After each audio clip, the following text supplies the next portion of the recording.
Good morning, students. So, in last lecture of class ninth of chapter Matter in Our Surroundings, we have done about gases and kinetic theory of matter.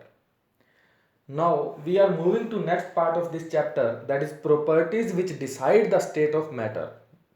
That is either an object is solid, or an object is liquid, or an object is gaseous. Clear? Before doing that, we have to revise something.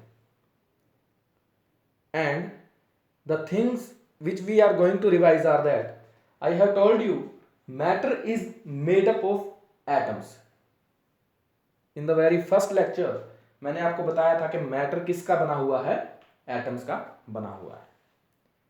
ठीक है. और atoms की क्या shape होती है, 2D में देखो तो आपको सर्कुलर दिखेगा सामने से, और 3D में वो क्या होगा, स्फेरिकल शेप का होगा. क्लियर. मैटर किसका बना हुआ है, एटम्स का बना हुआ है. अब अगर किसी ऑब्जेक्ट में आप एटम्स की अरेंजमेंट देखो तो वो आपको ऐसी दिखेगी कुछ, और आप ये देखिए कि स्फेरिकल शेप है. चाहे आप कितना भी क्लोज ले आइए एटम्स को, सिंगल एटम, ये भी सिंगल एटम है, ये भी सिंगल एटम है, कितना भी क्लोज ले आइए एटम्स को, लेकिन उनके बीच में कुछ ना कुछ स्पेस बच जाएगा, कुछ ना कुछ स्पेस बच जाएगा. इस स्पेस को हम क्या कहते हैं, इंटर पार्टिकल स्पेस या स्पेस बिटवीन पार्टिकल्स. बचेगा, क्लियरली बचेगा. कितना भी क्लोज ले आइए, ऐसा तो है नहीं कि ये फील्ड हो जाएगा, देखिए, क्योंकि शेप ही ऐसी है, स्फेरिकल शेप है. Clear. And after that we have done characteristics of particles. Characteristics of particles क्या थे? पहला characteristic, particles of matter are continuously moving. Second, particles of matter have space between them. Third, particles of matter attract each other. Attract each other. हमने ये activity से भी prove कर दिया था, एविडेंट है इनका हमारे पास. देन उसके बाद हमने किया kinetic theory of matter. Kinetic theory क्या स्टेट करती है?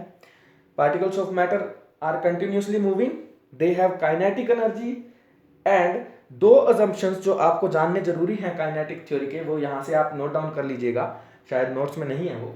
स्पेस, इंटर पार्टिकल स्पेस, यहां पे स्पेस किसको शो कर रहा है, इंटर पार्टिकल स्पेस, पार्टिकल्स के बीच का स्पेस फोर्स ऑफ अट्रैक्शन के इनवर्सली प्रोपोर्शनल है. मतलब क्या है कि अगर स्पेस कम होगा तो फोर्स ऑफ अट्रैक्शन बढ़ेगा, अगर स्पेस ज्यादा होगा तो फोर्स ऑफ अट्रैक्शन पार्टिकल्स के बीच में कम होगा. यह भी एक अजम्पशन है काइनेटिक थ्योरी का, काइनेटिक थ्योरी ऑफ मैटर का.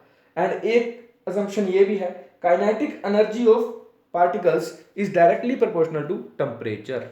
Directly proportional to temperature. For example water को लीजिए आप, एंड वाटर को आप बॉईल कीजिए. फॉर एग्जाम्पल वाटर मत लीजिए, आइस लीजिए. Ice is a solid state. हमने टेम्परेचर बढ़ाया तो वो उसका जब बॉइलिंग पॉइंट, मेल्टिंग पॉइंट पहुंचा तो वो लिक्विड स्टेट में आ गया. मेल्टिंग पॉइंट के बाद बॉइलिंग पॉइंट पहुंचेगा तो गैसियस स्टेट में आ जाएगा. मतलब वो स्टेट चेंज कर रहा है. स्टेट चेंज कर रहा है तो टेम्परेचर किसकी वजह से कर रहा है, स्टेट चेंज टेम्परेचर की वजह से. टेम्परेचर इंक्रीज हो रहा है, और अगर टेम्परेचर इंक्रीज होगा तो उसको कुछ एनर्जी मिलेगी, उस हीट से पार्टिकल्स को एनर्जी मिलेगी, और वो एनर्जी वो किस में चेंज हो जाएगी, उनकी काइनेटिक एनर्जी में. टेम्परेचर बढ़ेगा और काइनेटिक एनर्जी और पार्टिकल्स की बढ़ जाएगी. क्लियर. ये दो अजम्पशंस आप नोट डाउन कर सकते हैं, यहां से स्क्रीनशॉट ले लीजिएगा. Then now we are moving to properties which decides the state of matter. Either an object is solid, liquid और गैसेस. कौन सी स्टेट होगी, ये तीन प्रॉपर्टीज उसको डिसाइड करेंगे. First, space between particles. हम देखते हैं अपने सराउंडिंग्स में सॉलिड्स कैसे होते हैं, कंपैक्टली अरेंज होते हैं, एक फिक्स शेप होती है ना. ऐसा नहीं होता कि वो इधर उधर उसके पार्टिकल्स हिलते रहते हैं जैसे लिक्विड्स में है ना. तो मतलब क्या है, स्पेस बिटवीन पार्टिकल्स. अब आप अपने सराउंडिंग्स में एग्जांपल देखिए, और जो हमने कैरेक्टरिस्टिक किए उसके बेस पे हम क्या कह सकते हैं, सॉलिड्स के पार्टिकल्स के बीच में कितना स्पेस होगा, लिक्विड से ज्यादा होगा या कम, कम. लिक्विड्स के पार्टिकल्स में कितना स्पेस होगा, गैसेस के पार्टिकल्स के बीच के स्पेस से ज्यादा होगा या कम, कम. दैट मीन्स स्पेस के बारे में हम क्या स्टेट कर सकते हैं, solids have very least space of particles, space between particles. Liquids have space, moderate space between particles. Gases have very maximum space between its particles. Clear. Second property, force of attraction. Force of attraction मैंने क्या बताया था, ये देखिए, force of attraction कम होती जाएगी जैसे जैसे स्पेस बढ़ता जाएगा। अब जब स्पेस सॉलिड्स में कम है तो फोर्स ऑफ अट्रैक्शन क्या होगी, ज्यादा होगी, ग्रेटर देन का साइन। लिक्विड्स में स्पेस सॉलिड से ज्यादा हो गया, फोर्स ऑफ अट्रैक्शन सॉलिड से कम हो गई, ठीक है। एंड देन गैसेस में स्पेस और ज्यादा हो गया, फोर्स ऑफ अट्रैक्शन सबसे कम हो गई। मतलब फोर्स ऑफ अट्रैक्शन सॉलिड्स में मैक्सिमम, लिक्विड्स में मॉडरेट, गैसेस में least, minimum. Clear. Third property, kinetic energy of particle.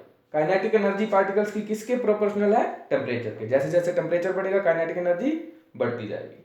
Solids में क्या होगा, काइनेटिक एनर्जी जब स्पेस कम है, फोर्स ऑफ अट्रैक्शन ज्यादा है, तो पार्टिकल्स क्या करेंगे, काइनेटिक एनर्जी कम होगी। लिक्विड्स में स्पेस ज्यादा, force of attraction moderate, kinetic energy moderate. Gases में space maximum, force of attraction minimum, kinetic energy maximum. Means क्या होगा कि गैसेस के पार्टिकल्स रैपिडली मूव करेंगे, ज्यादा काइनेटिक एनर्जी से मूव करेंगे। लिक्विड्स के पार्टिकल्स मॉडरेट काइनेटिक एनर्जी से मूव करेंगे और सॉलिड्स के पार्टिकल्स मिनिमम काइनेटिक एनर्जी से मूव करेंगे। क्लियर। फॉर एग्जाम्पल मैंने अभी आपको बताया आइस ले लीजिए, सॉलिड में है, जब वो सॉलिड में है तो उनके पार्टिकल्स के पास काइनेटिक एनर्जी कम है। जब हम टेम्परेचर बढ़ाएंगे, लिक्विड में चेंज हो गई वो उसकी स्टेट, टेम्परेचर बढ़ा तो काइनेटिक एनर्जी बढ़ जाएगी। क्यों, क्योंकि लिक्विड्स में स्पेस ऑफ पार्टिकल्स ज्यादा होता है, मूवमेंट के लिए उनको जगह मिल जाती है, ठीक है। देन गैसेस में और ज्यादा हो जाएगी kinetic energy. Clear. Okay students, आज की क्लास में इतना ही। Thank you very much.